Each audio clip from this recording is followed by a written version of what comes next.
Migratsionga vaqti kelibdi. U degani kirish chiqib kelish kerak degani. Bir Solixa Travel'ga kiraylikchi 24 soat ichida kirish chiqib kelasizlar degandi. Shuncha pul yetardi endi. Assalomu alaykum, Siroj aka, yaxshimisiz aka? Migratsion vaqti yetib kelibdi-da aka. Bir kunda kirish chiqib kelishim kerak. 3 kunga lekin ishxonam ruxsat bermayapti. Mana pul aka, puldan problema yo'q. Va alaykum assalom, Oybek, xush kelibsiz. Albatta bir kunda kirdi chiqdi xizmatlari Solixa Travel'da mavjud bo'lib, ya'ni kim siz samolyotda bor yo'g'i 24 soat ichida kirdi chiqdi xizmatdan foydalansangiz bo'ladi. Lekin bu pulingiz bizga o'ta ko'p. Bizga 12 ming rubl bilan boshlanadi kirdi chiqdi xizmatlarimiz. Agarda sizlarga qiziq bo'lsa, O'zbekiston, Qirg'iziston, Tojikiston fuqarosi bo'lishingizdan qat'iy nazar, bor yo'g'i bir kunda samolyotda kirdi chiqdi xizmatlarini sizlarga taklif qilamiz. E'tibor bering, Tojikiston fuqarolari ham VIP xizmatlarimizdan foydalansa bo'ladi. Ya'ni kim 24 soat ichida kirdi chiqdi xizmatdan foydalanib qoladi.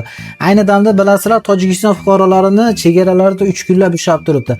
Aynan bizda VIP xizmatimizdan foydalansangiz 24 soat ichida bemalol kirdi chiqdi qilib kelasizlar inshaalloh.